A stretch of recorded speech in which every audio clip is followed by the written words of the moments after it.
Los venezolanos tenemos miles de historias tristes, graves, dramáticas, por las cuales nos fuimos a nuestro país, por las cuales salimos de nuestra querida Venezuela y de nuestras distintas ciudades. Hoy en este podcast vamos a hablar de esas razones por las que nos fuimos, esas razones dolorosas que nos llevaron a decir, ¿sabes qué? En este país no se puede vivir. Tú eres una bruja, a mí no me hable de gallina, que cocina manchado en toda la gente.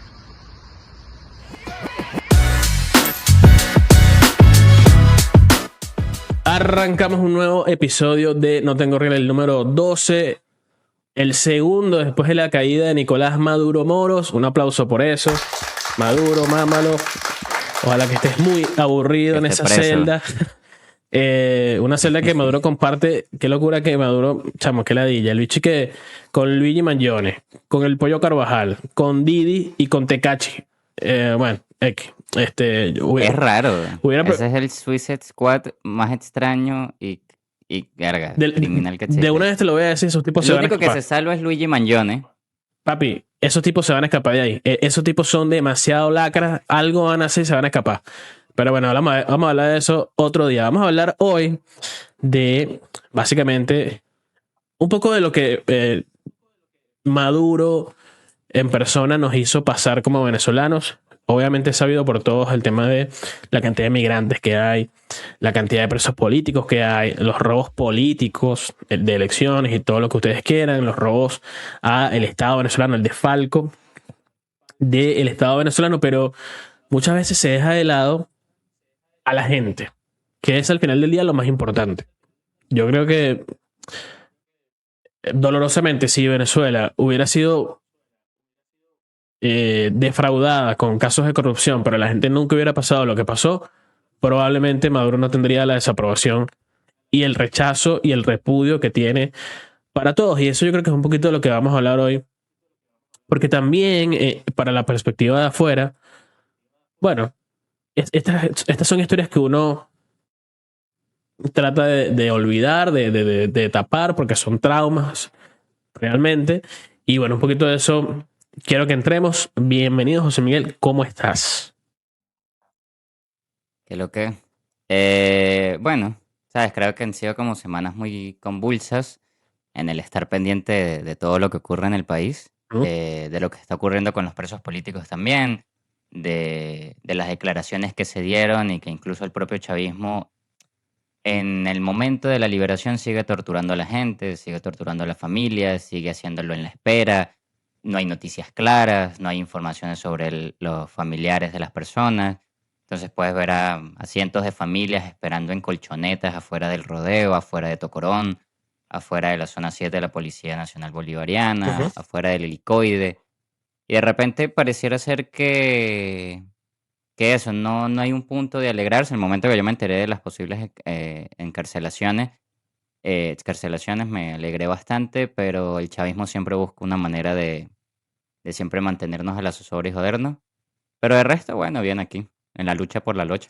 Y bueno, con estos días que han estado bastante fríos, pero normal del invierno y la cuesta de enero, como se le dice aquí, que es como luego de diciembre, pues lo que queda es frío, deuda y nada, no mucho más. Interesante análisis climatológico y sociológico ese final. Mira, vamos a entrar de una vez a los tiros, a pesar de Sí, que yo esa creo. palabra no le guste a Maduro y sus guardaespaldas cubanos. Vamos a entrar de una vez en la materia, digamos, porque creo que tienes ahí alguna data para arrancar a contar un poquito lo que se estuvo viviendo en Venezuela en los últimos años, directamente con Nicolás Maduro. No vamos a hablar acá de Hugo Chávez directamente, que es el que inicia bueno, todo este proceso negativo en la historia venezolana, pero Nicolás Maduro directamente ya, o sea, fue una locura lo que hizo pasar a la gente. Y vamos a dar primero una pequeña data, un pequeño muestreo en números que plantean la realidad venezolana en los últimos años, pero después quisiera que entráramos a dar algunas historias o vivencias que tengamos respecto a lo que vamos a contar. Así que adelante, José Miguel. Sí, yo creo que decir, sobre todo humanizar las cifras. Hay algo que muchas veces creo que se da por sentado, es que la cifra, aunque pareciera ser muy llamativa, es el ser humano, es el relato humano el que lo interpela, es la que le interpela y le da fuerza y le da potencia. Y a veces creo que mucha gente, sobre todo gente extranjera, es incapaz de reconocer de que cada venezolano, es que cada persona venezolana que esté en el extranjero o esté dentro del país, en ellos hay un relato de una extrañeza totalmente vivida, de algo que en cualquier lugar democrático o en cualquier país normal sería una locura. Aunque pueden ser cosas pequeñas, desde el ir al supermercado y ver que todas las cajas son marrones porque no hay colores para imprimir las cajas, porque todo pareciera ser gris, o ir al supermercado y de repente ya no hay una crema dental que siempre reconocía, sino hay otra con el mismo color, pero en vez de Colgate se llama Cuélgate, o vainas de ese estilo. Cosas que hemos normalizado y que parecieran ser nimiedades, pero genuinamente todos son signos de la gran crisis a la que nos llevó el chavismo. Ujú. Y yo creo que, por ejemplo, para comenzar, una de las cosas que se tiene que hablar mucho es que la decisión de emigrar, la decisión de este éxodo venezolano, viene antecedido por muchas razones. Digamos, la falta de libertad puede ser uno de ellos, pero también el nivel de pobreza y miseria a la que nos obligaron, a la que sí, nos obligaron a vivir de muchas otras maneras, mucho antes de las sanciones. Yo siempre he creído que la crisis para el chavismo y el hambre han sido dinámicas de control social y han sido utilizadas de esa manera y han sido diseñadas. Pudieron ser, digamos, equivocaciones de la masiva corrupción que terminan dando, obviamente, muestras de miseria, porque si te robas todos los reales de la nación, pues a la gente que le queda más que el hambre. Ujú. Pero también creo que al verse ellos en esa situación, quisieron aprovechar del hambre, hacer del hambre un arma de control. Y bueno, por ejemplo, que estaba revisando nuevamente un poco, según la Encovi en 2017, que creo que fue uno de los años más difíciles, el 61% de los hogares venezolanos vivía en situación de pobreza extrema y un 87% en situación de pobreza por ingresos. Nos dejaba prácticamente una nación empobrecida por entero. Y luego también para este año, las cuentas de Cáritas reflejan que en los últimos años 8 y 10 de cada 100 niños evaluados en Venezuela sufren desnutrición aguda con riesgo de muerte. Y la desnutrición crónica ha crecido del 18% al 30%. Entonces, hay varios estudios también que hablan de cómo las nuevas generaciones en Venezuela de por sí están un poco condenadas a partir del hambre que vivieron, a partir de los embarazos de mujeres con anemia, a partir de los teteros de aguas de avena, a partir de toda esta falta de alimentación residual, vamos a tener una generación en verdad marcada por eso a nivel físico, incluso notable a nivel físico, en estatura, Sí. en capacidad, sí, en muchas distintas capacidades.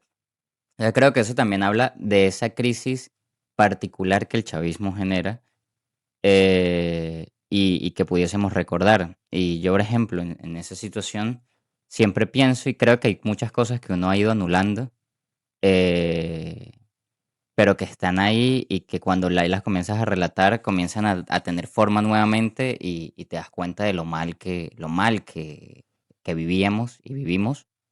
Y por ejemplo, también con la inseguridad, que es otra razón. Es decir, muchas veces la gente piensa, es decir, la migración viene dada por tantos frentes que hemos vivido, desde vivir en la ciudad más peligrosa del mundo durante casi una década, Ujú. con una tasa de homicidios de 30 personas por cada 100.000 habitantes, de fines de semana donde habían 80 asesinatos y la morgue de Bellomonte estaba abarrotada, donde Caracas en verdad era, era un poco Sí, era intransitable. invivible. Era invivible, tú vivías con un teléfono un potecito para tapar el que verdaderamente tenías y el que verdaderamente tenías, que también era otro potecito porque al final no era como que mucha diferencia, Ujú. porque no había plata para mucho más, te lo metías, no joda, entre el nie, para No, que no te no, lo vieran y si directamente te lo te hacías una cirugía ambulatoria y tratabas de meterte el teléfono ahí al lado de un órgano para que no te lo sacaran y aún así eran capaces de matarte por él. Ahora, vamos a hacer una cosa, ya que tenemos, o sea, la crisis del chavismo ya que tiene tantos frentes, vamos entonces a dividirlo, eso, primero en, porque estamos hablando de gente, de personas, y las personas sufren más hambre e inseguridad, o esos fueron los que sufrieron las personas en Venezuela, que los temas políticos. Porque, por ejemplo, cuando la gente, por ejemplo, se va a Estados Unidos y piden asilo en ese país, muchas veces lo piden por razones políticas. Y entonces se vende el relato de que, bueno, estas personas han sido perseguidas de algún otro modo por el chavismo. Y eso puede tener cierto asidero si se consideran las protestas de tantos años que hubo, todo lo que ustedes quieran, pero en realidad la razón por la que han migrado la mayoría de venezolanos es hambre e inseguridad. No nos hagamos los tontos con esto. O sea, la gente por no tener que comer 3 veces al día o por tener un hermano muerto, un amigo que mataron o un primo que secuestraron, la gente decidió irse si es que no lo sufrió en carne propia. Entonces, vamos a dividirlo en esos puntos. Bueno, primero el tema de la alimentación. Vamos a entrar ahí fuerte y después vamos con el tema de la inseguridad, porque es que incluso cuando tú hablas de potecito, habría que explicar qué es un potecito. Por ejemplo, si este podcast lo Ah, ve Diego, mi hijo, que tiene 2 años, en un tiempo va a decir, papá, pero ¿qué es un potecito? Eso es un concepto que nosotros inventamos y ya te voy a explicar qué es. Tranquilo, que eso ya te lo voy a explicar. Pero antes de entrar en el tema de la alimentación, tú hablabas del 2017 como uno de los peores años. Y rápido, te quería preguntar, 2014, 15, 2016, 2017, 2018 y 2019. Creo que esa es como que la era más dañina porque después incluso hubo un cambio incluso en las políticas económicas del chavismo que intentaron no mejorar, pero sí maquillar, sí darle más a un sector, por supuesto vinculado al chavismo. Nacen los enchufados, toda esta ola de nuevos ricos y no sé qué, y eso de alguna manera salpica también a comerciantes, a gente que se gana la vida, porque bueno, había más hay un flujo, movimiento de claro, dinero. había un flujo de dinero en la calle superior al de la pobreza, pero de todos esos años, entre el 2015, del 2014 al 2019, ¿cuál crees tú que haya sido el peor para ti? Mierda, es que son muchos, porque incluso, es decir, a nivel de, yo me acuerdo, por eso siempre soy bastante incisivo con el tema de que cuando se quiere maquillar de cuáles son las razones de la pobreza en Venezuela, siempre recuerdo que desde 2008 comenzaron signos de escasez Ujú. en ciertos rubros y comenzaban a ser como, bueno, mira, no se encuentra leche o se encuentra queso, el queso se va a llegar la semana que viene. Entonces, claro, ya comenzaban a notarse diferentes capas de una escasez en funciones que era muy extraña para la población venezolana porque nunca habíamos sufrido una etapa de ese estilo. Y ya luego en 2014, siento que 2014 fue un año también muy duro, Ujú. muy rudo. Yo creo que todavía estábamos nosotros en el liceo. Sí. Me Ujú. acuerdo Último año del liceo. de la sensación sí, exacto, de la sensación de temor. Me acuerdo también de lo complicado que era. Incluso me acuerdo también en el propio liceo, em, podíamos ver entre nosotros mismos ya ciertas falencias. Por además también nosotros estudiábamos siempre en un liceo donde la mayoría veníamos como de zonas populares. Ujú. Entonces, podíamos notar cómo cada uno estaba también marcado por esa sensación de escasez. Luego 2015, bueno, 2015 también es que es algo que siempre y no olvido, o bueno, trato de pensar en este momento, era ver cómo normalizamos demasiado la miseria cotidiana. Mm. El hecho de que quizás ya al recordarlo, como lo normalizaste tanto, son signos que ni siquiera tratas de ver.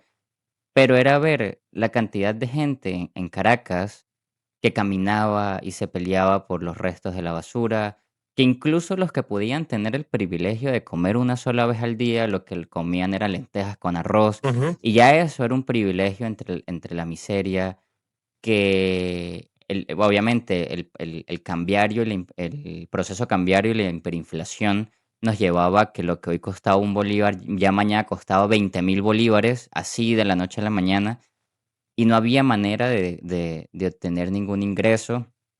Para mí fue como el primer año en la universidad y fue como un contraste entre ese primer año en el cual viví muchas cosas intentando ser joven en Sí, Caracas, claro. con la contraposición de lo que representaba la situación. Ujú. Y ya luego, siento que 2017, yo en 2017 sí participé un poco más de las protestas en San Cristóbal. Y creo que la consecución de esos años y ver la gran miseria, ver cómo la gente hacía colas, como yo mismo participaba en colas, Ujú. y eran colas kilométricas para comprar una harina pan, para comprar un poquito de esto, donde la carne, el pollo y el cochino, pues eran cosas bastante, decir, que no se comían diariamente, donde tú mismo, incluso eso, en un hogar que pudiese tener un privilegio de poder tener comida, era todo un aparataje de comprar a bachaqueros, de hacer la cola, de esto. Incluso, me acuerdo, creo que fue en 2017, 2016, yo viajaba mucho para San Cristóbal en bus. Y entonces a veces lo que hacía cuando yo viajaba era que como en San Cristóbal estaba cerca de la frontera, Ujú. eh, que prácticamente en Táchira todos los insumos que se encontraban eran colombianos. Todo, todo, todo. Y había quizás mayor afluencia de cosas, podías Claro. comprar más cosas. Y entonces lo que yo hacía era, iba, compraba, no sé, 3 harinas, 2 azúcares, un café, vainas que no se encontraban en Caracas en verdad, y si se encontraban eran carísimas, y me las llevaba a Caracas. Y como que cada vez que viajaba intentaba hacer eso de alguna manera para que el viaje tuviese razón. Pero eso Y respondía, siempre tenía el miedo de... eso respondía también un poquito a que, por suerte, y digo por suerte entre muchísimas comillas, para el estado Táchira, incluso para los otros estados andinos, eso representó una salvación. O sea, es muy loco estar en el mismo país. O sea, estar que Táchira y Caracas sean el mismo país, pero que los productos que se consumen en Táchira, la mayoría eran muy distintos a los que se consumían en Caracas, justamente por esto, porque los productos era más fácil adquirirlos a través de la frontera con Cúcuta, o sea, con Colombia en realidad, que digamos, el abastecimiento nacional. Entonces, es como que si por esas épocas, y creo que todavía pasa hoy, Táchira era como un subpaís ahí, que trataba de subsistir a su modo. Porque si se ponía a Sí. esperar por el gobierno central, se iba a morir de hambre. No, no. Como toda, es decir, tú pasabas las zonas del centro, incluso lo que era la propia Caracas, había como eso, como un halo de miseria tan grande en el cual todo el mundo sabía decir, se normalizó la carne mechada de concha de Sí. plátano, se normalizaron tantos tipos de alimentos y tantas cosas que eran sencillamente para poder comer un poco y poder tener eso. Y ante ese clamor no había como una respuesta, e incluso, que esa es otra cosa importante de demostrar, que el chavismo incluso hizo del hambre un negocio. Y con las cajas CLAPS, como están las investigaciones de Alex Saab y de todo el entramado empresarial de Alex Saab, a través de de las cajas del CLAP, no solo se controló a la población, sino que se compró comida en mal estado, comida podrida, leches que no tenían calcio, que eran sencillamente una mezcla de Sí. polvos y harinas raras, de comida prácticamente en descomposición de otros países, en empresas que iban a ser votadas. Ellas los compraron a precio de gallina flaca. Obviamente hicieron el proceso de corrupción en el Estado a través del precio en que valía cada caja, y entonces le entregaron a los venezolanos comida podrida y Y, comida y, mala y y comida... eso era Me acuerdo de una... las sardinas que llegaban, de cómo se veía a veces el olor que No, tenían. y Y entonces comienzas a ver, todos los productos eran de pésima calidad. El azúcar era terrible, el aceite era terrible, o sea, todo eso era terrible. Y hay muchas veces que desde el Estado, desde el chavismo, se trata de vender a Alex Saab, que después lo conocimos, Pero digamos, a los impulsores del club se los trata de vender como una suerte de héroes que intentaron salvar el hambre en Venezuela. Y la verdad es que, primero, que obviamente el responsable del hambre siempre fue el chavismo. Pero segundo, si tú realmente querías salvar a la gente que estaba pasando hambre en Venezuela, nunca le hubieras dado comida de ese nivel porque fue un chanchullo. No es que se compraba barato, es que era un esquema de corrupción. Y era grotesco porque incluso tú agarrabas los productos y sabes que todos los productos por la parte de atrás tienen una información, no solamente nutricional, sino también desde el punto de vista de dónde se distribuye, de dónde se produce, todo esto.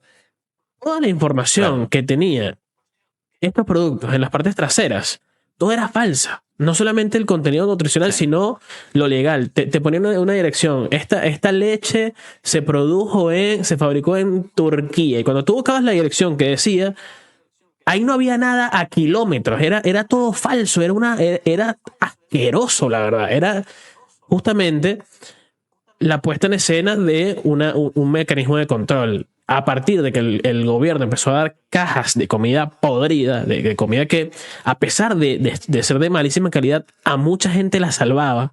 A mucha gente la salvaba porque no había más nada. Era comer porquerías o no comer. O no comer. Eso es una locura.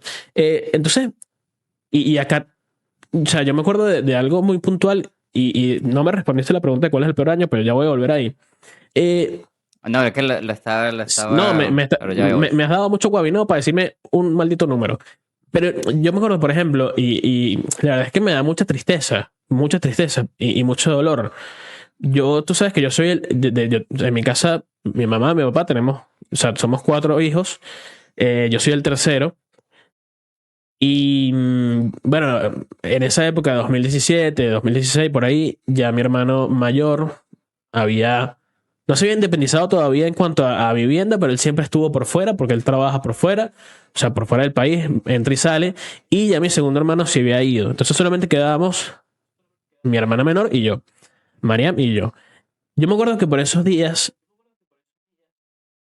era tan difícil comer, a pesar de que nosotros vivíamos en una zona buena de Caracas, una zona buena del este, una organización cerrada con cierta seguridad, lo que tú quieras. Yo me acuerdo que mi mamá muchas veces tenía que resolver los almuerzos con lentejas, ¿no? Y entonces, claro, el uso de las lentejas se volvió abusivo. O sea, muchas veces se almorzaba eso, arroz con lentejas. Y claro, a mí la verdad que nunca me gustó tanto la lenteja. Y yo en ese momento tenía, no sé, 20 años, 19 años. Y yo soy un grosero maleducado. Y yo me acuerdo, ahora con mucho dolor, porque entiendo los esfuerzos que hacen los padres, porque ahora lo soy. A veces yo de pronto no tengo que darle a Diego, pero porque no he ido al supermercado. O sea, no tengo en la mano que darle y el bicho está pidiendo comida ahora. Y cuando yo trato de resolver, yo digo, coño, voy a tratar de hacerle lo mejor para que se lo coma. Y cuando se lo come, sientes una paz. De verdad, sientes un alivio. Claro. Sientes que cumpliste con tu deber y que durante las próximas 3 horas el mundo no importa porque el chamo comió. Es una sensación muy animal. Cuando no come porque no le gusta, tienes que volver a cocinar porque tienes que darle comida. Es tu deber moral con él, con la vida, con todo lo que tú quieras. Y ahora yo que entiendo eso, de verdad que me genera mucho dolor y casi te diría que podría hasta lagrimear. Que cuando mi mamá en un momento se dio cuenta que yo no comía las lentejas porque no me gustaban, ella empezó a hacer con las lentejas que sí, carne, como si fuera hamburguesa. Claro, sí, sí. Y en un punto yo le digo, mamá, o sea, la primera vez que vi la carne de hamburguesa proveniente de las lentejas, me emocioné, dije, mierda, vamos a comernos una carne. O sea, vamos a comernos una hamburguesa. ¿Qué es esto? O sea, no nos comemos una hamburguesa hace años. Hace un tiempo. Y cuando la pruebo le digo, coño, mamá, sabe raro. Y me dice, sí, pero ¿te gusta? Más o menos. Es que no es carne, son lentejas. La decepción que yo tuve en ese momento, yo recuerdo que le dije a mi mamá, ¿sabes qué? Vamos a hacer una cosa. Si la comida que hay son lentejas, prefiero no comer. Prefiero no comer porque es que no puedo seguir comiendo lentejas. O sea, no puedo. O sea, no me pasa. Y más allá de que era una decisión que yo estaba tomando consciente, que yo prefería no comerme las lentejas y tomarme 100 vasos de agua con hielo para que por lo menos sintiera que había algún peso. Entiendo que para mi mamá eso tuvo que haber sido un fracaso.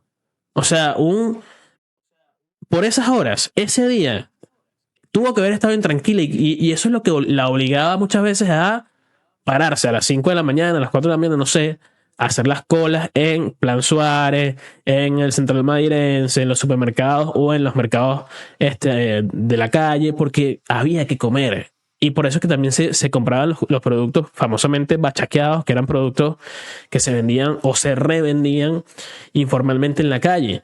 O sea, ahora que lo pienso, yo debía haberme comido todo lo que mi mamá me hiciera en ese momento, porque detrás de ese plato, que para mí era una mierda, porque lo era, había un esfuerzo grandísimo para que no te mueras de hambre o para que no caigas en el hambre. Y por eso es que, en mi caso particular, yo bajé muchísimo de peso, porque yo decidí no comer muchas veces porque no me gustaba. En un momento también comías lo que había porque eso, no puedes pasar todo el día sin comer. Pero me acuerdo también que esto pasaba, por ejemplo, con las arepas. Nosotros toda la vida hemos comido, al menos en mi familia, el desayuno es arepa y la cena es arepa. Hubo un momento que dejó de conseguirse harina de maíz. No solamente te digo harina pan, valga la cuña. Sí, no, cualquier tipo de No harina se conseguía de maíz precocido. harina Juana, harina Luis, harina José Miguel, harina Maduro. No se consigue ninguna harina. Y mi mamá empezó a hacer arepas de maíz pilado. No sé si llegaste a probarlas. Claro.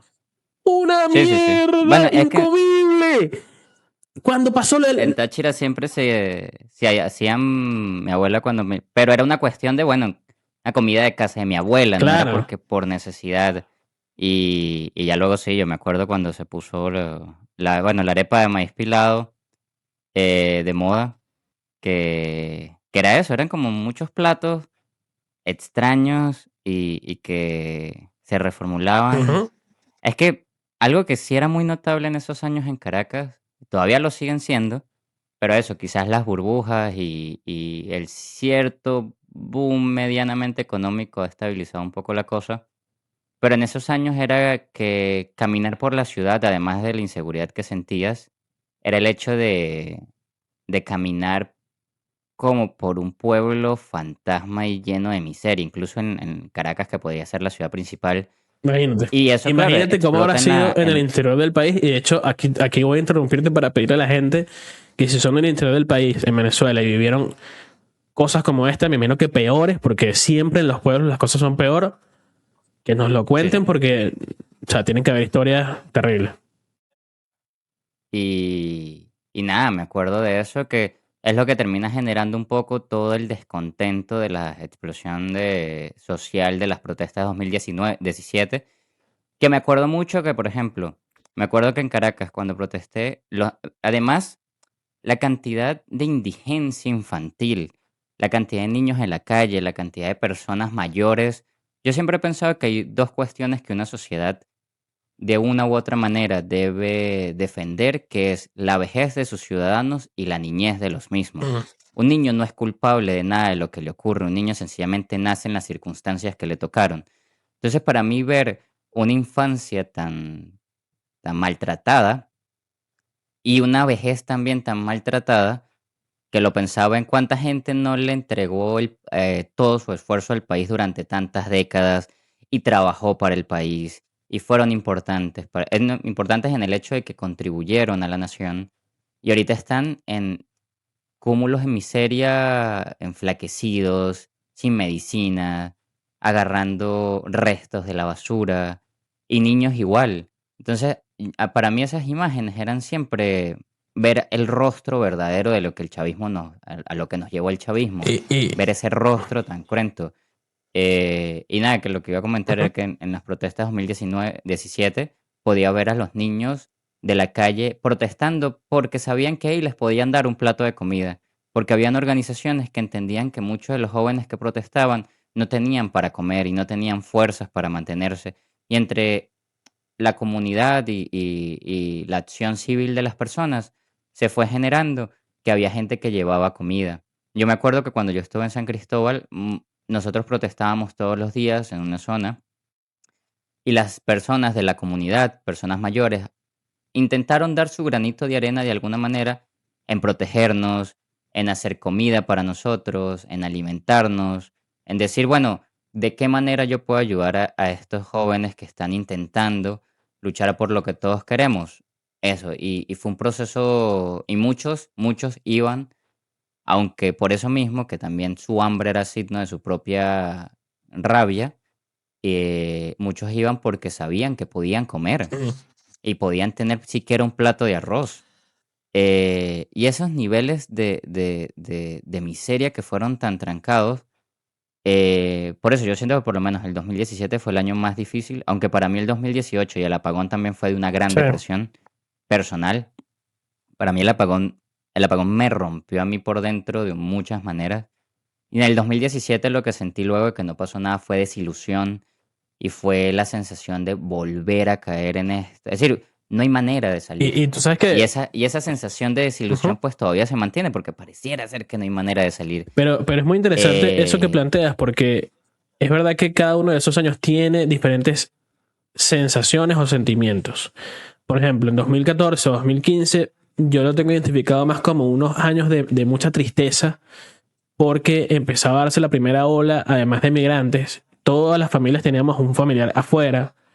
Todos teníamos a alguien que se había ido, un amigo cercano, que se empezaban a ir, y eran las primeras veces que de forma masiva estábamos experimentando eso. Desde antes había migración venezolana, ya había empezado, pero digamos, en un punto se convirtieron en oleadas. En oleadas. Y para que la gente lo entienda, si no son venezolanos, estamos hablando que, no sé, bueno, tú tienes 100 personas conocidas, de repente 15 se fueron del país.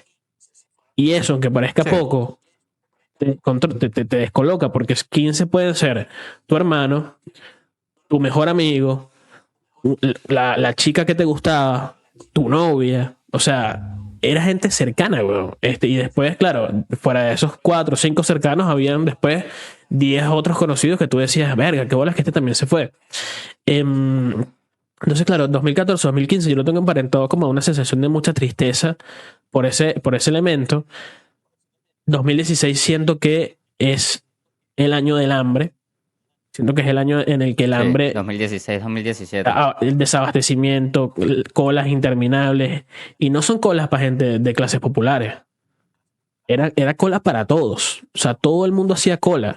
Todo, En todo. Venezuela se destruyó la separación de clases, se destruyó. Pasaron a ser ricos y pobres. No había nada en el medio.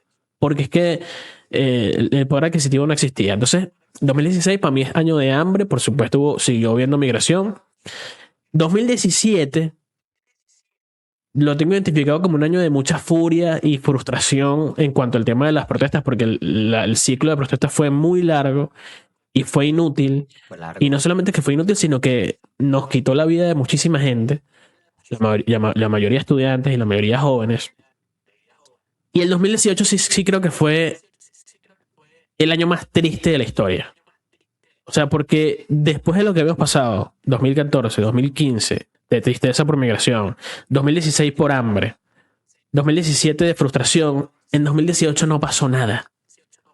O sea, No. políticamente fue el año de la confirmación del chavismo, incluso con elecciones falsas presidenciales. O sea que eso le terminó de dar más frustración todavía. Todavía había hambre, todavía había migración. O sea, ese año se juntó todo. Por ejemplo, el 20 de mayo, que Maduro se reelige en una farsa de elecciones, la sensación era de depresión total.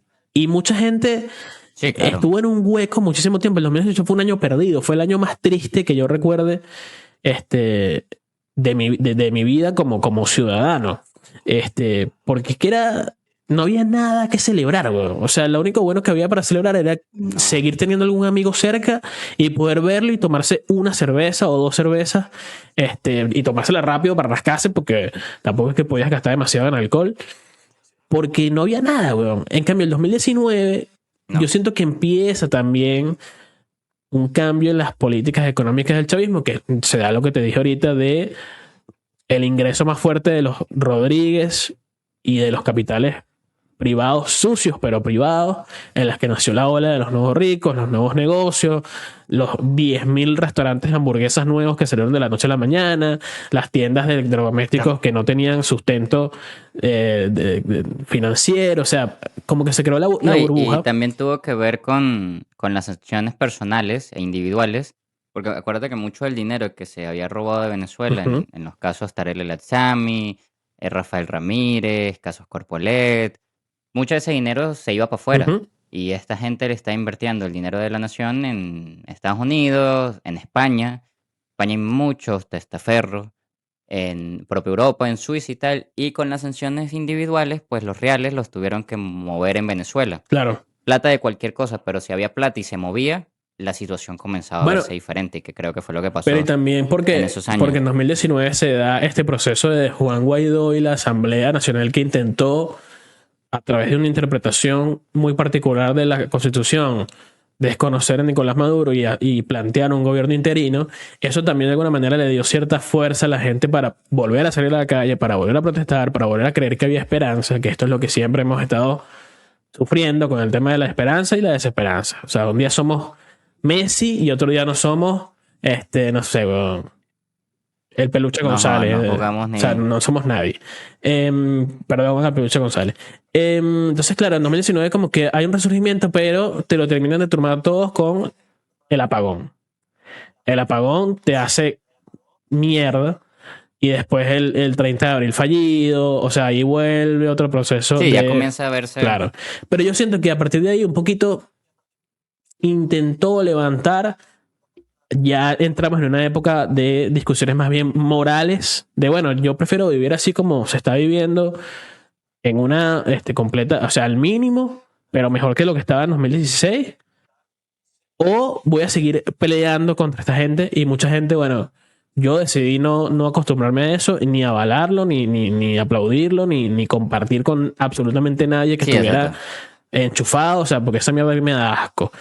Pero me acuerdo que el 2019, por ejemplo, a pesar de todo, de toda la pequeña mejora que hubo, seguía habiendo hambre y seguía habiendo mucha Claro, falta de dinero. es, es que los niveles de pobreza, es decir, por ejemplo, la COVID del 2023 informa que los niveles de pobreza obviamente se han reducido, pero todavía se mantienen sobre el 49%. Claro, es que Es decir, los niveles los que eran pobres de pobreza pasaron a ser extrema más y los pobres por todavía. ingreso, claro, por la pobreza extrema está como en el 48 o 49%, y los de pobreza por ingresos, que puede ser un nivel de pobreza mucho más generalizada, sigue en el 60%. Ya no está en el 85%, pero está en el 60%, porque claro, en Venezuela lo que se generó fue un quiebre total de cualquier avance social.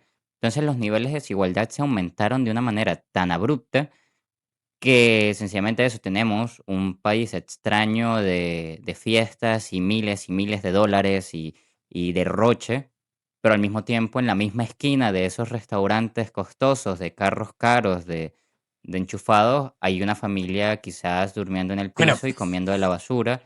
Y no es solo una cuestión de desigualdades como ocurre en todo el mundo, porque creo que a veces cuando se trata el tema venezolano, desde desde la banalidad de que, bueno, en todo el mundo hay desigualdad, ciertamente en todo el mundo hay desigualdad y en todo el mundo tú te vas a encontrar estas brechas, pero que la desigualdad haya sido un mecanismo del Estado para su control, que provenga de la corrupción campante del dinero público, que provenga también de la represión a las clases populares, nos hace entender de que no es un nivel de desigualdad normal.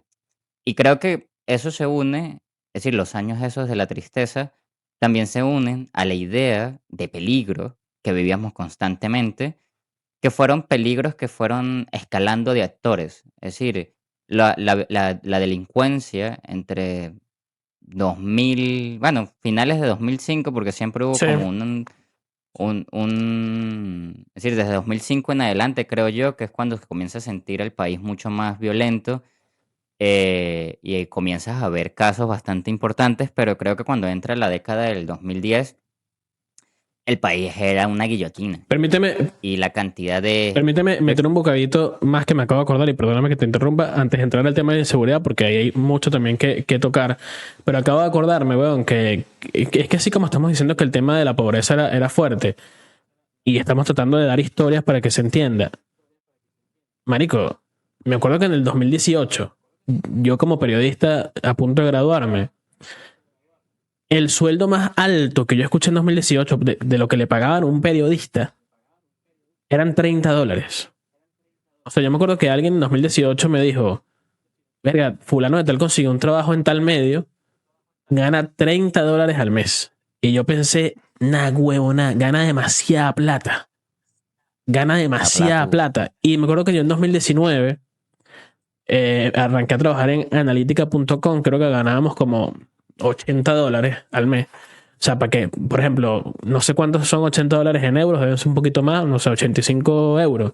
Pero imagínate vivir No, menos. menos. Bueno, pero eso, o sea, No, creo que son porque más. el euro vale más. Claro. Sí, es más, es más, es más. Pero ponte que sean No sé. máximo 90 euros, no sé. Que no creo que sean 90 euros, pero 90 euros para vivir al mes. Yo me acuerdo que además en este medio en el que trabajábamos, no solamente que pagaban $80 al mes, sino que pagaban tarde.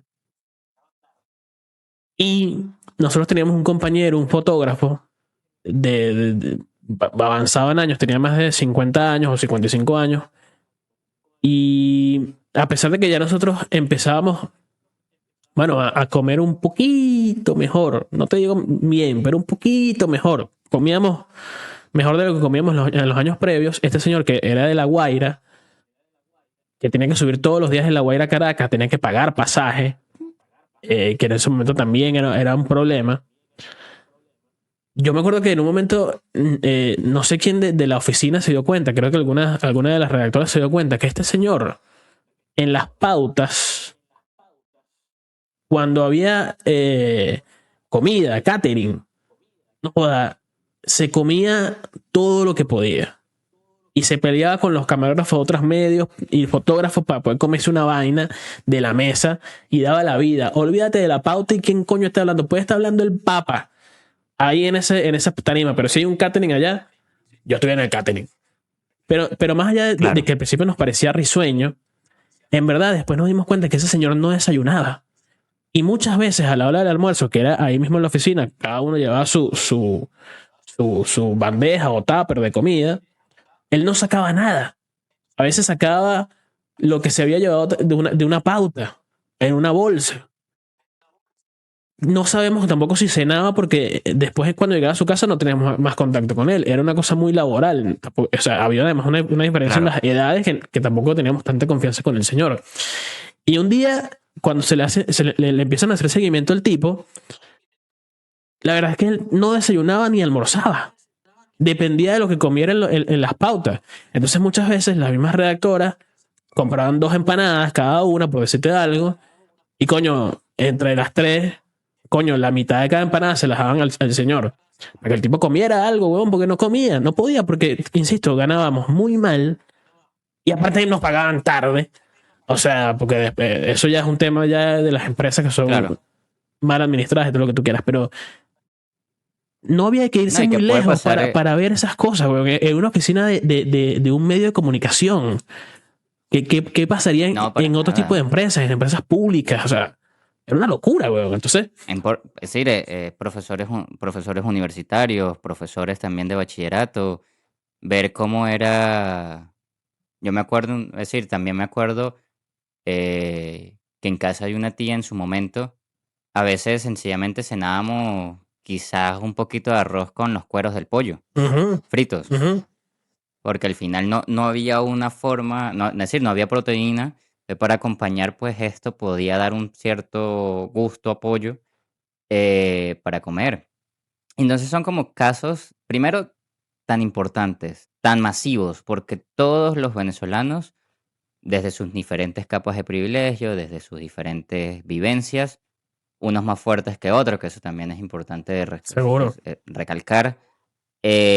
Todos durante esos años vivimos como estas etapas y vivimos cosas que nos hicieron sentir en la más absoluta miseria.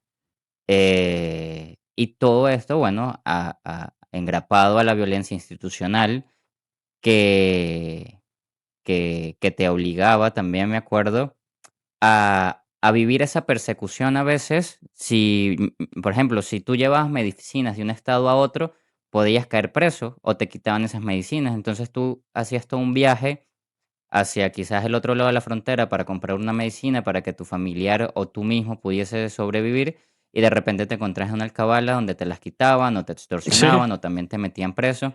Entonces, claro, no había ninguna forma de encontrarse como pleno en el país. Me acuerdo Y que mi hermano Ricardo, el segundo, en un momento antes de irse, él se fue en 2015. Y me acuerdo que hubo una época en la que él, coño, para tratar de ganar un poquito más de plata, él iba a buscar queso al centro, a los llanos del país. Creo que es el estado portuguesa, más sí, o menos. Y eso lo hizo muy poco tiempo porque eh, cuando los guardias nacionales descubrieron que había una ruta en la cual la gente iba de Caracas a buscar queso a esos estados para venderlo en la ciudad y ganarse algo, los guardias empezaron a decomisar todos los quesos porque querían una tajada. Querían básicamente una extorsión para poder pasar por ahí. Entonces, me acuerdo un momento mi hermano llegar a la casa y decir, no, sabes que yo esa vaina no la hace más. Si es que, para empezar, es un viaje larguísimo. Son como 5 horas ida nada más. Tienes que buscar el queso, pagarlo y cuando vienes de camino unos hijueputas te lo roban. O sea, ni eso se puede hacer claro, no tenía sentido. porque es una locura. Entonces, eso yo creo que también entra en tema de la inseguridad porque creo que tú ibas a entrar allá. Al principio la inseguridad era malandros, pero después era Claro, los mismos funcionarios del Estado, los mismos efectivos de seguridad. incluso según las cifras también del Observatorio Venezolano de la Violencia, una de las cosas que se ha determinado en los últimos años es que sí hubo una baja en los porcentajes de violencia y de asesinato en el país. No, qué bruto, ya somos un país pacificado. Pero la gran diferencia es que en este momento el actor principal de los asesinatos por violencia no son los malandros, es el propio Estado.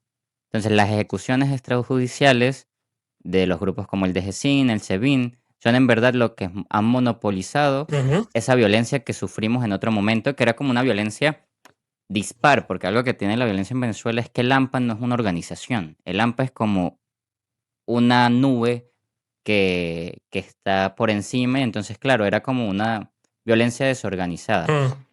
pero que al mismo tiempo nos mantenía en la zozobra de, no sé, creo que a todo el mundo lo han robado más de 2 veces. Por ejemplo, a mí me han robado como 5 veces, muchas de esas a punta de pistola, muchas de esas te sientes que, bueno, que te van a robar lo poco que tienes, no Qué te solo, robaron? sino que te van a Qué te llegaron matar. a robar?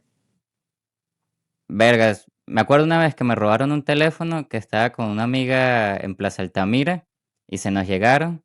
Y marico, nos robaron el teléfono y además un teléfono que no servía porque yo tenía que cargarlo cada 5 minutos. Es decir, tenía que estar, me parecía un teléfono local porque tenía la pila Claro, jodidísima. funcionaba solo con corriente. Y claro, claro. Y ya luego de eso me acuerdo que duré como un año sin teléfono porque como que bueno, no tenía tampoco para comprarme uno nuevo, no había nada.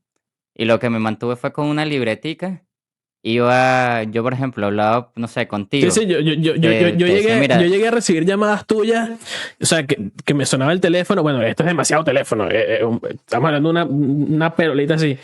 Número desconocido y atender, hola. Soy Miguel. Y yo, pero vi ese número. No, aquí estoy aquí en un puesto, estoy llamando y vaina, pero ya va, no me cuelgues, tengo que decirte algo rápido porque solamente tengo un minuto. O sea, marico. claro, marico, porque yo me iba con mi libretica, pedía el número y decía, coño, mira, dame tu número, nos vamos a ver en tal sitio a tal hora. Y yo anotaba el número en la libretica. Si yo llegaba y no veía a la persona, yo, coño, un por puesto ahí, llamaba, mira, estoy aquí. Claro. Entonces, claro, como que esa vez, luego una vez me robaron, pero yendo al liceo. Esto sí fue con un puñal nada más, por Palo Verde, Ujú. que también me robaron el teléfono.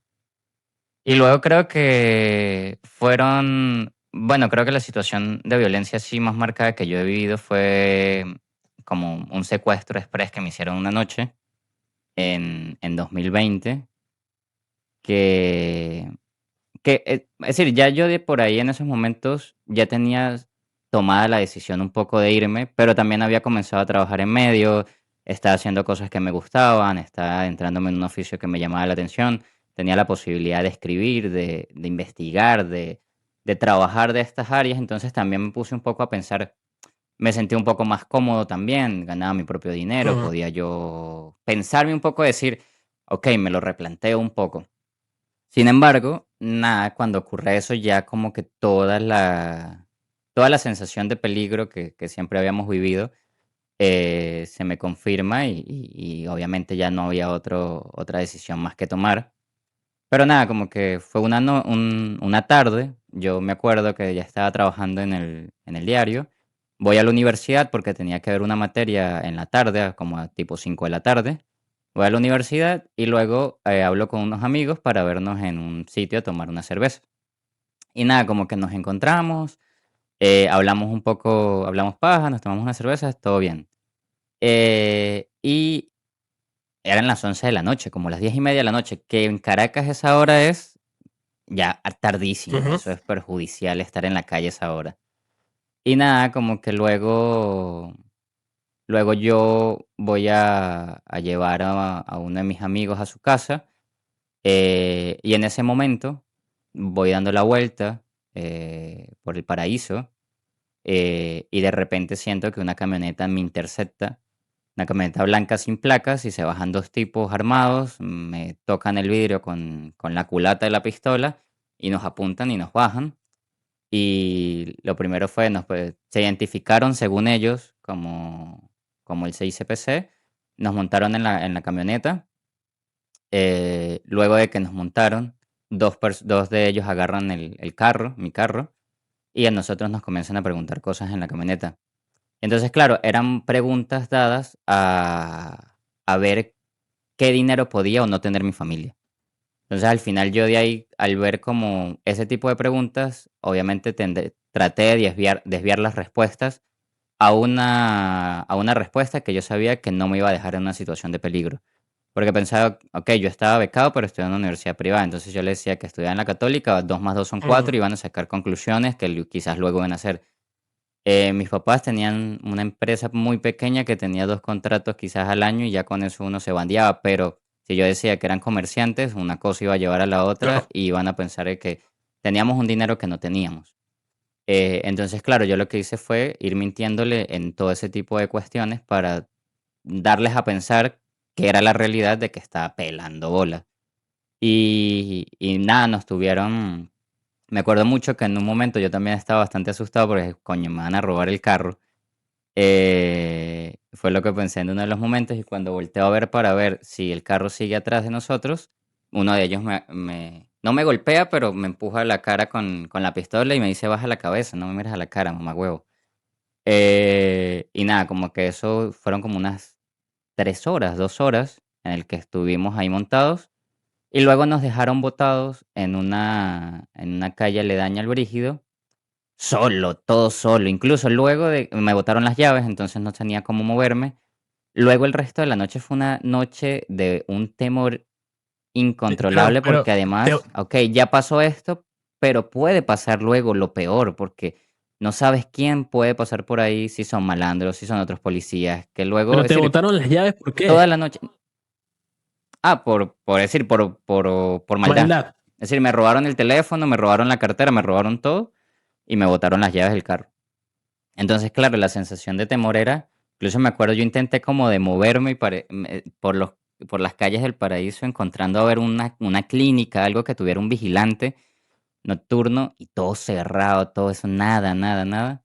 Y entonces era como moverme, esconderme detrás de los árboles, pensar, ver quién viene en unas calles totalmente solitarias.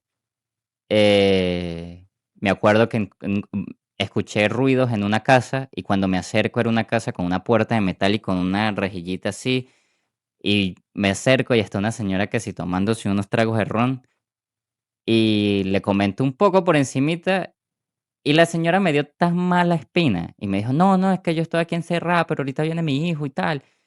Pero me dio tan mala espina que yo le dije: "No, tranquila señora, yo ya resolví". Porque sentía que podía ser, verme en otra Claro. situación. Me acuerdo que pasó un carro y se quedó un momento detenido, y para mí eso fue, se me bajó todo porque dije: "Mierda". va a ocurrir Es que esto. también, Hasta que llegue el día siguiente no, pues, o sea, que para meter un poquito de y contexto, El Paraíso, zona del oeste de Caracas, cercana a la Cota 905, a La Vega, o sea, una zona en ese momento, bueno, siempre ha sido peligrosa, pero en ese momento muy peligrosa porque El Paraíso tiene como ciertos sectores en los que hay gente pudiente o había gente pudiente. Entonces, claro, de repente un carajito como tú, que te voy a caracterizar blanco, bueno, bien vestidito, sí, no, al final, ¿qué estudiante de la coño? Universidad Católica Andrés Bello, que andaba en un carro, no sé qué, pueden pensar que tienes eso, lo que tú dijiste, un dinero que no tienes. Claro, exacto, y al final habían sido, es decir, como circunstancialmente, obviamente mi familia no es para nada dinero. Y nada, pero eran circunstancias que venían pasando, que siempre habían pasado en la ciudad. Y yo, por ejemplo, ese día, eso, ya en la mañana siguiente, me acerco a una casa de las cercanas, va saliendo una chama a su trabajo. Ella me dice, bueno, dame el número y yo llama a mi mamá y le informo lo que me pasó. Yo me acuerdo que la chama cuando ya luego me vienen a buscar y todo eso, ella creo que se quedó con el número de mi mamá y nos comentó, sí, le preguntó que cómo estaba yo porque a ella le había pasado lo mismo hace como 2 semanas. Entonces, era algo que incluso por eso tiene que ver con el modus operandi de cómo la violencia ha pasado de papeles, pero sigue siendo una violencia muy campante, de que yo en los últimos años, no sabes la cantidad de cuentos de cercanos, de amigos o de conocidos, en los cuales el modus operandi de sembrarte algo en la calle y llevarte el helicoide y cobrarte entre 10.000 y $2.000 para que te suelten porque si no te van a juzgar por terrorismo, es decir, vas a ser un preso político durante 15 años, ha sido gigante. Es decir, no sabes la cantidad de veces que lo he escuchado de amigos, de conocidos, que de repente es como, me pasó esto, me pasó aquello. Eh, Tengo un conocido que ni siquiera iba en carro, lo agarraron caminando y para adentro. Y ya él le intentaron hacer eso y quitarle dinero y se tuvo que ir porque es que no puedes vivir así. Entonces, creo que ese es otro de los factores que a veces olvidamos o también naturalizamos mucho, que fue el hecho de la zozobra, el hecho del miedo, el hecho de nunca poder experimentar de lleno. Sí, yo, por ejemplo, que viví varias cosas, siempre me quedaba mucho con la idea de que yo, por ejemplo, experimenté mi ciudad, conocí mi ciudad, nunca quise quedarme como en la burbuja y siempre como diferentes áreas, siempre fui, pero siempre pensaba en el hecho de, no quisiera que la sensación, bueno, la imperiosa necesidad de conocer mi ciudad termine en una situación de violencia o que mi vida se va en peligro sencillamente por querer vivir mi ciudad, por querer caminar Caracas una Porque noche, tienes 20 por años, querer weón. quizás tomarme una cerveza hasta las 10 de la noche, Ujú. por quizás ir a una zona de la ciudad en la cual tengo amigos y poder disfrutar con ellos. No vivir esa zozobra. Y era una de las cuestiones que me jodía mucho la cabeza porque indudablemente nunca pudimos experimentar por entero la ciudad. Yo siento que lo hice y aún así eso conllevó a haber vivido algunas situaciones de violencia, tanto en la carretera, tanto en Caracas, porque también al viajar por carretera también vives ciertas situaciones de violencia bastante raras. Y yo decía, No es justo, no es justo que yo solo me quede con gracias a Dios no me pasó nada malo y no me pasó Y, nada más, pero eso, que sencillamente el hecho de no estar haciendo nada malo, sino estar con unos amigos, termina transformándose en un momento totalmente traumático de tu experiencia de y vida. yo creo que Y eso me pasó a mí, pero le ha pasado sí, a sí, sí, sí, millones sí, de sí, sí. venezolanos en diferentes áreas, en diferentes formas, algunos de manera más trágica. Tal cual. Y eso es una cuestión que llevamos Y tú nosotros. dices, no quiero quedarme con el darle gracias a Dios, pero la verdad, darle gracias a Dios, por lo menos podemos hacerlo, de que no nos pasó nada. Hay gente a la que directamente tuvieron que presenciar asesinatos, que perdieron padres, que perdieron madres, hermanos, amigos. O sea, hay muchos casos muy trágicos y nosotros tenemos, dentro de todo, mucha suerte. Y yo creo que eso también tiene que ver mucho con el por qué nosotros rechazamos tanto el chavismo y por qué odiamos tanto a la dictadura de Maduro. Es que esto nos agarró en una edad de 20 años, weón. O sea, esto nos agarró en una edad en la que tú estás conociendo, explorando, No haciéndote conocemos nada una más. persona. Entonces, ¿sabes? Nos agarró además en un momento muy especial, en el momento que tuvo que haber sido el prime de nuestras vidas. Estábamos preocupados porque no nos dieran un tiro por un teléfono. Yo me acuerdo que, por ejemplo, a mí me robaron teléfono un par de veces. Me robaron un teléfono, no era ni siquiera un teléfono inteligente en 2013 o 14, también saliendo del, perdón, saliendo del liceo. ¿Te acuerdas que íbamos a jugar fútbol en la zona? Creo que me ¿Te acuerdo. acuerdas que íbamos a jugar fútbol en la zona industrial de la California Sur? Es verdad, sí. Y volviendo, Sí, sí, sí. una tarde que yo me devolví con otros dos compañeros, tú te fuiste hacia el otro lado, hacia la zona de las camionetas, a donde paraba la chicha. Me acuerdo que nosotros nos devolvimos los tres hacia el otro lado, hacia el lado de la urbanización, y en el camino que íbamos hablando se me pegó una moto al lado y amagó con un bolso como que si hubiera tenido una pistola adentro. La verdad es que yo nunca la vi, pero en el interín que intenté mirar hacia el bolso, cuando volví a levantar la mirada, mis otros dos compañeros salieron corriendo, una reacción lógica. Y, y bueno, en ese momento yo me quedé solo con el tipo de la moto y bueno, con la amenaza de que tiene una supuesta pistola en el bolso, me dijo, dame el teléfono y se lo di. No hubo ni siquiera demasiado diálogo. Después, creo que 2 años después, me compraron, porque eso es otra cosa, eso duele mucho cuando tu familia hace un esfuerzo por regalarte algo y te lo quita alguien en la calle, da mucha impotencia y al mismo tiempo se plantean ciertas contradicciones porque tu familia te dice, si te van a robar, que te roben, lo material no importa, lo que importa eres tú, pero al mismo tiempo cuando tú estás Claro. permitiendo que te roben, eso sientes que permites que te roben, que alguien le quite algo a tu familia, que alguien te quite algo que tu familia se rompió el culo para darte. Entonces eso genera mucha impotencia. O lo que es el esfuerzo exacto. Entonces me acuerdo que este segundo robo me pasó en la California Norte, digamos, entre el centro del Marqués y el centro comercial Líder. Un día que de hecho me iba a encontrar contigo en el Líder, también me robaron en Ajá. el camino un Samsung, creo que era un Samsung S3 Mini, algo así. Un teléfono que para ese momento era un buen teléfono. Esa fue Claro. la segunda vez que me robaron. Ahí entro a la universidad, empiezo a andar en carro. Yo hasta los 17 años nunca había soñado con andar en carro, con manejar. No era como que una Claro. cosa que yo soñaba, pero después de esos dos robos, apenas yo cumplí 18, el día siguiente le dije, mamá, voy a sacarme la licencia porque quiero andar con un carro, porque en mi casa había carro, gracias a Dios, gracias al esfuerzo también de mi papá y todo esto.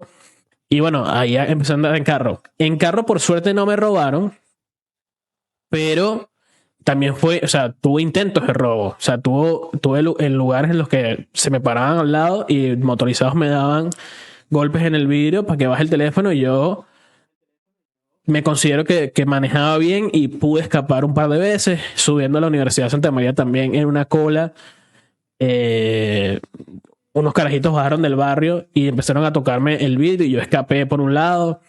Me acuerdo que eso pasó un par de veces. De hecho, este caso no es mío, pero tú decías ahorita lo de Caracas de noche. Bueno, Caracas después de las 6 de la tarde hasta las 6 de la mañana al día siguiente era un lugar como que si hubiera un toque de queda, porque era muy peligroso andar en la Sí, calle. no, La gente se movía por absoluta necesidad, por locura o para robar. O sea, no había más nadie en la calle Sí. que no estuviera en ese plan. O sea, tú cuando estabas en la calle veías otro carro, tú decías, esta es una familia que acaba de salir tarde porque se le fue de las manos, porque tiene una emergencia o porque están robando, loco. O sea, aquí no hay Sí, sí, sí. punto medio. O gente que andaba, bueno, de rumba, que con unos palos Claro, encima que están cualquiera loqueando. se cree Ujú.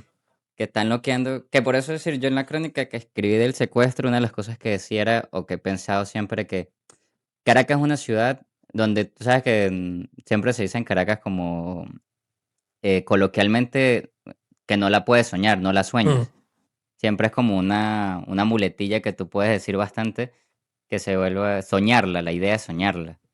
Y creo que Caracas en algún punto era una ciudad donde no te permitía No. soñarla. Es decir, soñarla era ponerte en peligro. Soñarla era pensar de que no te iba a pasar nada esa noche. Soñarla era andar por ahí pensando de que, bueno, no me va a pasar en eso.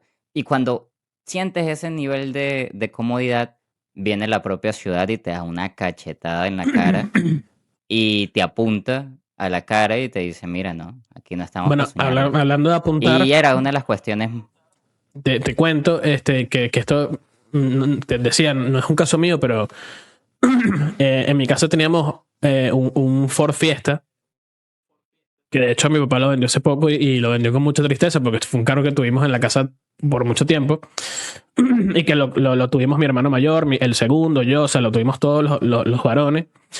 Y me acuerdo que una noche mi hermano Humphrey estaba en la Castellana, creo que era, parado en un lugar esperando a alguien, o no sé qué estaba haciendo ahí.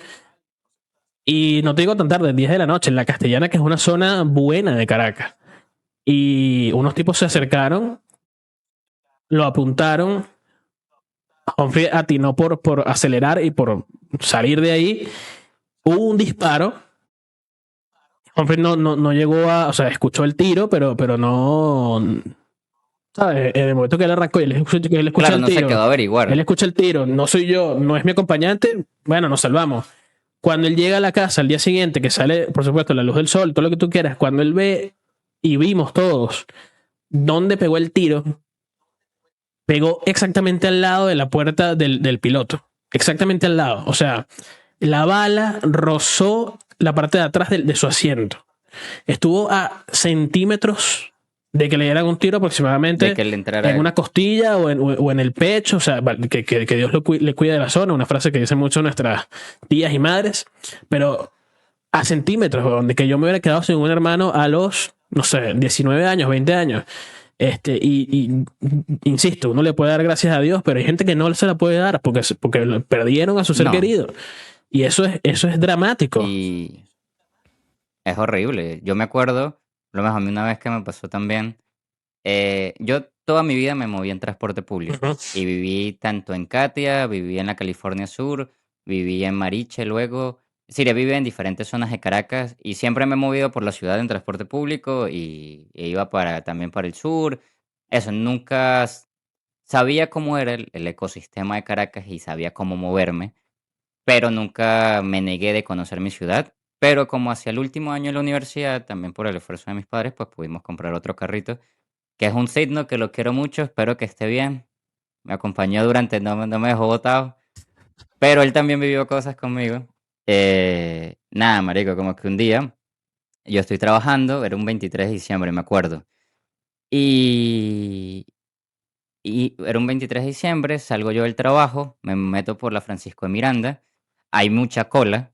Entonces yo digo, coño, bueno, como hay mucha cola, yo voy a agarrar la cota, voy a meterme por el country y subo por ahí.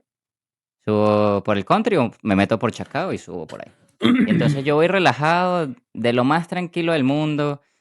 Era un 23 de enero, un 23 de enero, era un 23 de Hermoso, diciembre. hermoso. El día siguiente, bueno, un día el sol bajaba, el atardecer estaba tranquilo, Caracas parecía una ciudad normal en las fechas decembrinas. Yo acababa de salir del trabajo, iba para la casa, quizás me tomaba unas cervecitas en la casa, iba con total tranquilidad. Incluso me acuerdo que iba a una velocidad baja, normal, pues, entre las calles del country, y llega un punto en donde hay una calle ciega, es decir, no una calle ciega, sino un punto ciego. Ujú. Yo tenía que es decir, y meterme hacia arriba, pero no se veía quién bajaba de esta calle. Ok, Entonces ahí había un punto sí. ciego es decir, yo me voy metiendo poco a poco a la calle, voy echando un ojo, tal, voy, miro, no viene nadie. Cuando ya me salgo a hacer el cruce, viene un Corolla nuevo a lo que da, bajando como a 80, 90 kilómetros por Es hora una en callecita. una calle bueno, en una callecita. Y cuando yo me lo encuentro es de frente y digo, mierda, ellos frenan de coñazo y claro, si no frenaban, el coñazo me iba a dar en toda la puerta del piloto y no iba a ser ya un 23 de diciembre tan tranquilo. Pero nada, yo cruzo, me quedo parado ya en mi vía, me quedo parado y yo, mierda, casi me chocan, nada, huevo, nada. Y cuando miro por el retrovisor, veo que el tipo de atrás del carro abre la puerta y me apunta. Y apenas me apunta, yo digo, me van a robar el carro. Y no sé por qué mi instinto en ese momento fue, tengo que correr. Y nada, arranqué y me puse a correr. Y los bichos me comenzaron a perseguir de retroceso. Ellos de retroceso y yo en mi vía. Y siempre me acuerdo mucho que yo tenía el vidrio arriba y veía la pistola del tipo que me apuntaba directamente en mi vidrio. Que si él hubiese decidido disparar, sencillamente me da y me mata porque lo veía así y yo, mierda, no tenía por dónde meterme. Luego me meto por una calle, ellos se acomodan y comienzan a perseguirme. Me encuentro una colita y me meto por otra calle que no conocía y trato de moverme, pero claro, mi carro era un Signo del 2005. Ese carro, no jodan, no corría lo mismo, ni siquiera que el otro. Y cuando me interceptan, yo bajo el vidrio, me pongo el carné y me pongo así. Y el tipo me pregunta, ¿por qué corriste? Y yo, porque tuve miedo, me estás apuntando. Y luego lo que me dicen es, nada, eran unos escoltas de un bicho del gobierno y tal, entonces fue como un malentendido. Pero Pero que te pudo haber siempre quitado la queda la vida. sensación, claro, esos malentendidos en la ciudad son muy comunes porque hay tanta gente armada, hay tanto peligro de que cualquiera pueda tener un arma y te mete 2 tiros y ya no pasó nada. No pasó nada y no sé qué hay, solo te quedas tú muerto y tu familia llorando y ya. Y fueron como que situaciones donde yo decía, mierda, es que pareciera ser que eso, no hay un momento en el que tú puedas encontrar cierta tranquilidad en la ciudad y eso lo unifica, por eso digo, es decir, así como yo quizás tuve estas experiencias de violencia y tú tuviste alguna, no hay venezolano que no la tenga. ¿Sabes Y no hay qué? venezolano que se haya podido escapar de alguna u otra manera, incluso aunque estuviese en la burbuja más Ujú. burbuja. Incluso eso ya era un signo de la violencia que podía vivir esa persona, vivir tan encerrado, que es triste también, vivir encerrado, vivir entre rejas, vivir con un toque de queda Sí. autoimpuesto, que la ciudad se haya vuelto totalmente inhóspita para muchos. Eso no está bien. ¿Sabes que cuando mencionabas esto de que te estaban apuntando durante la persecución, yo creo que una de las sensaciones más feas que uno puede tener como ser humano en modo supervivencia es que te apunten y no saber si va a ocurrir este movimiento. Claro, uff, Eso es peor incluso cuando crees que sí o sí van a disparar y tú lo que estás es esperando el disparo. A mí me pasó, yo tenía una novia en 2015 que vivía en Guatire y yo me acuerdo que una vez yo fui a Guatire no sé si a visitarla o acompañarla. La cosa es que bajé a Guatire a un lugar y cuando me encontré con ella, justo cuando me encontré con ella, entró una moto al lugar. Era una suerte, bueno, para los que son de Guatire o saben, en Guatire ahí en Farmacia SAS, en Castillejo, una moto entra a ese estacionamiento que tenía la farmacia. Yo pensé que era un mensajero, lucía como un mensajero de estos de envíos de paquetes. Y el tipo claro. se acerca y me dice, dame el teléfono, o sea, o dame todo, no sé, o sí, algo así. Y ahí sí saca un arma, ¿no? Y por lo general, yo en los robos anteriores que tuve, siempre entregué lo que tenía, pero ese día cometí el error de correr.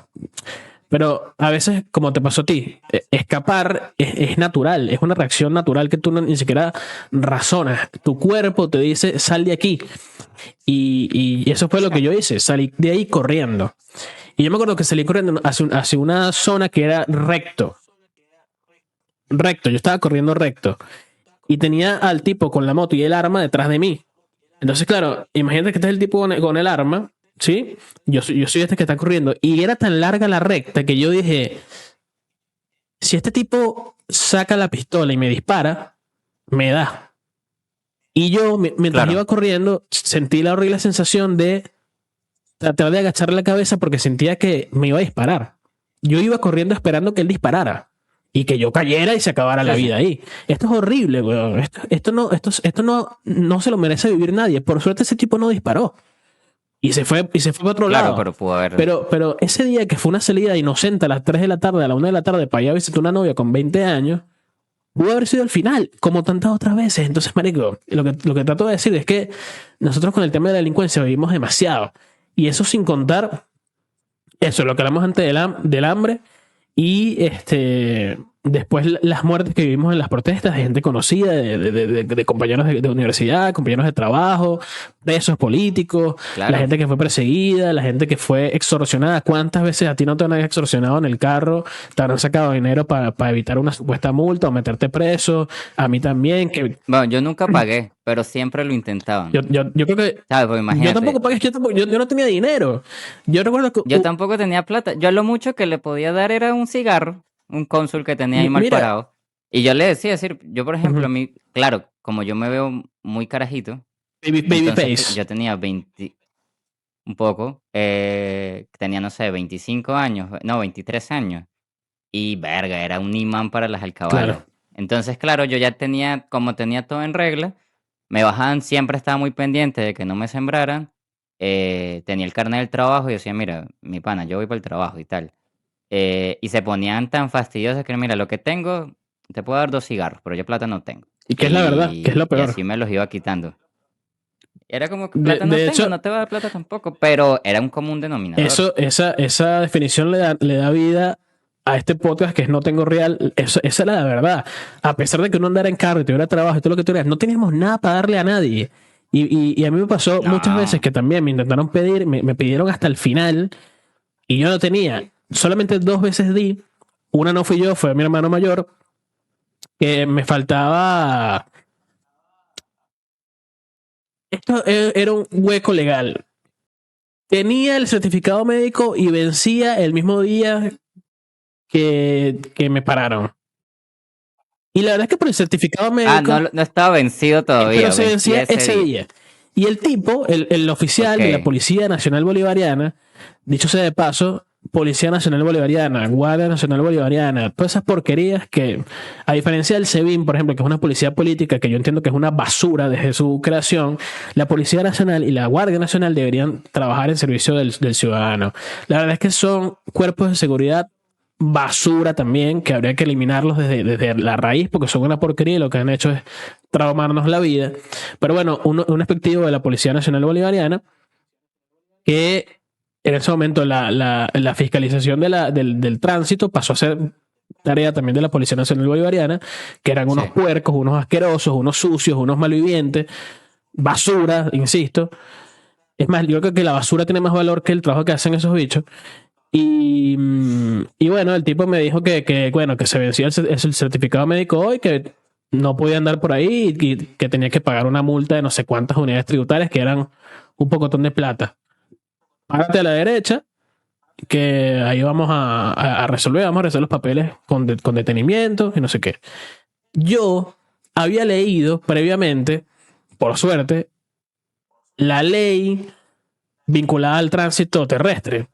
Y yo sabía que él no Ok. podía retener mi carro por eso. De hecho, había muy pocas situaciones en las que él podía retenerme el carro. Pero muy, muy pocas. Sí. Muy pocas. Y yo también había leído el reglamento de tránsito, que es otra cosa diferente. Es como un subcapítulo aparte. Y me acuerdo que discutimos y tú no me lo puedes quitar, no me lo puedes quitar. Y él sí, no sé qué. Y él empezaba a argumentar o a interpretar la ley de una forma que tú decías, pero eso no es lo que dice ahí, loco. Es como que yo te diga, la ley decía 1 más 1 son 2. Y él decía, sí. La ley dice claramente en el artículo 45 del punto 4 que si tú adicionas una unidad con otra unidad de diferente valor, en este caso va a ser del mismo valor, es decir, 1, eso tendría como resultado analíticamente, computadamente, a través de una operación matemático-aritmética de 2. Pero en este caso, si tú adicionas de una forma que incluyes un decimal, eso va a dar un resultado de 3. Y tú decías, ¿pero qué estás diciendo, salvaje simio? ¿Qué estás diciendo? Porque claro, Sí, no, es un clásico. Es un te hablan clásico. con ese idioma y tú como que, pero brother, eso no es- ¿qué estás diciendo? Aparte, como, ¿por sí, qué sí. finges leer? Tú no sabes leer, si no fueras policía. Bueno, Es co- la cosa es que discutimos 100 horas y en un punto el tipo se cansó de mí y me dijo, ¿sabes que el carro se va a quedar aquí? Y no solamente que se va a quedar aquí, sino que me lo voy a llevar para un estacionamiento de la policía en el llanito, a no sé, a 5 kilómetros de donde estamos. Claro. Chamo, y yo ya eran como las 12 de la noche, yo había salido del trabajo también, que trabajaba tarde como periodista en un portal web. Y yo dije, no puede ser, weón, no sé qué hago con este tipo porque aparte no tengo dinero. Llamo a mi hermano y le no, sí, llamo a mi hermano y le digo, mira, tengo esta situación, me está pasando esto, no sé qué hacer, no, o sea, no sé si tú puedes venir para acá. Y como mi hermano era oficial de la Marina Mercante, yo le digo, bueno, pero vente con el sombrero Con el de, uniforme, con el claro, gorrito. vente y le dices, no, yo soy no sé qué. Esos mojones que se inventa uno mentalmente. Y mi hermano me dijo, no, vale, no vamos a hacer esa vaina. Si el tipo lo que quiere es plata, vamos a darle plata y ya. Y yo le digo, no, pero no joda, arrecho con el policía. No joda, pero no le des un coño, Mamá tráele, huevo. si quieres tráele un pedazo de pan, un vaso de agua y ya, y le damos eso.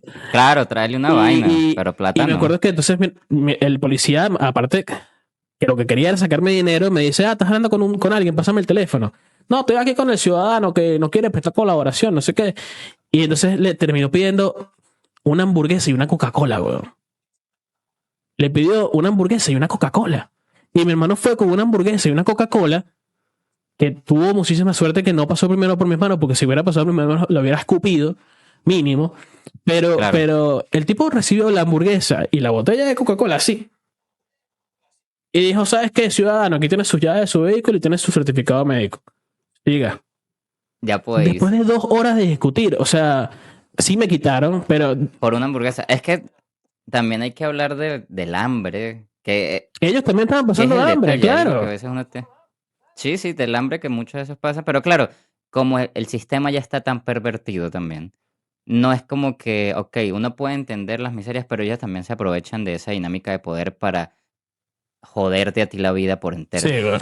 Y yo creo que, por ejemplo, para ir Sí. terminando, una de las cosas que reflexionaba mucho con lo que contamos, y la otra vez también lo conversaba con unos amigos, es la importancia que tiene el relato individual de cada uno de nosotros para darle sentido a lo que ocurre en el país y también para darle rostro a la infamia y para humanizar la cifra. Una de las cosas que yo me di cuenta cuando llegué a España es que a través de mi historia, de mi lugar en mi país y cuando conocí a amigos españoles, ellos fueron interesándose o fueron reconociendo a Venezuela como un espacio que pasaban este tipo de cosas, no porque lo veían en las noticias y no porque veían una cifra, porque cada quien obviamente desde afuera está en su realidad Ujú, y ujú. no va a estar pendiente de lo que va a ocurrir en Venezuela. Pero sentí que si ellos, a través de mi relato, comenzaron a humanizar mucho más la situación del país, e incluso me acuerdo que en el momento de cuando ocurrió el 28 de julio, sin yo decir nada, pues ellos me dieron ese apoyo moral en el trabajo, porque ya entendían lo que habíamos pasado y entendía lo que esto representaba, más allá de las extrañezas y uno ponerse geopolítico en la cuestión, era sencillamente un carácter humano de una cuestión que pesa mucho. Entonces, por eso siempre sentía que cada una de las extrañezas que hemos vivido, que cada una de las penas, de las inseguridades, del hambre, de la miseria, de todo aquello a lo que nos han empujado, contarlo desde nosotros, desde nuestra propia experiencia personal, tiene el valor de humanizar a toda una cifra, tiene el valor de humanizar y de que lo que hemos vivido no sencillamente se quede en el vaivén de lo noticioso o de la crónica roja, sino que remita a que cada vivencia se mantiene con uno y se mantiene con uno durante toda tu vida y forja tu carácter. Y al mismo tiempo, ahorita que pareciera ser que muchos quieren negarnos a los venezolanos y llamarnos gusanos porque celebramos la caída de Maduro y sentir de que lo que nosotros decimos es mentira porque ellos desde afuera saben mucho mejor lo que nosotros hemos vivido, creo que es mucho más importante e imperante sacar nuestro relato de vida, como hablábamos en el episodio anterior, no para buscar que reivindicación ajena, sino para darle agencia a nuestra propia experiencia y a nuestro propio lugar. Y creo que por eso es importante como mantenerlo en la memoria y que cada quien tenga la posibilidad de contarlo, sea en un entorno más privado, sea en un entorno más público, pero que entienda que su experiencia de vida tiene valor en el sentido de que ha sido bastante dura y es un signo también del país. Y por eso tenemos, como dijo Anaís Castro en Urbana Play, tenemos derecho a celebrar que caiga la cara visible de todo este proceso maligno que hemos vivido, que es Nicolás Maduro. Tenemos derecho a festejarlo porque es que hemos pasado por muchas cosas y la verdad es que nosotros tenemos ya más de una hora hablando y pudiéramos hablar 10 horas tratando de resumir estos 10, 12, 15, 20, 30 años que hemos pasado con el chavismo. En nuestro caso, bueno, lo más fuerte han sido estos últimos 12 años o 13 años de Maduro, pero pudiéramos hablar muchísimo. Y cosas incluso que hasta amigos, familiares, nuestros padres, incluso hasta ni siquiera sabrán, porque uno también tiene instinto de conservación y dice, bueno, tampoco voy a preocuparle la vida a mis padres con todo lo que me pasa, porque es que no se puede. No sé cuántos problemas habremos tenido que hemos resuelto de alguna manera, bueno, creativa. Mira. Resolvió con el occiso susodicho del dispositivo movilizador. Claro. Usted se queda. No, marica. Mira, vamos a ir cerrando. Vamos voy a decirle a la gente, por favor, que si llegó hasta aquí, le dé like al video. Si no le dan like al video, esta mierda no se la muestra a YouTube a nadie. Y entonces resulta nada más que José Miguel y yo hablando, contándonos cosas entre nosotros, que igual sirve para la hemeroteca del futuro. Pero lo que queremos es comunicar esto a la mayor cantidad de gente posible. Así que por favor, like. Si les gusta también el contenido, suscríbanse al canal, sigan este podcast, sigan a José Miguel en sus redes y bueno, a mí con que le den like y se suscriban ya es suficiente. Muchas cosas que pudiéramos hablar de Venezuela, muchas cosas pudiéramos hablar del chavismo, de Maduro, de todo lo que vivimos, de nuestra crisis, porque más allá de lo político hay una crisis que vivimos los ciudadanos y eso es un poco lo que queremos mostrar, sobre todo en estos días que hay mucha gente que trata de invalidar, como decía José Miguel, el relato de los venezolanos. Les mando entonces un gran abrazo. Gracias, José Miguel, por compartir todo lo que has compartido hoy y nos estamos viendo. Abrazo para todos.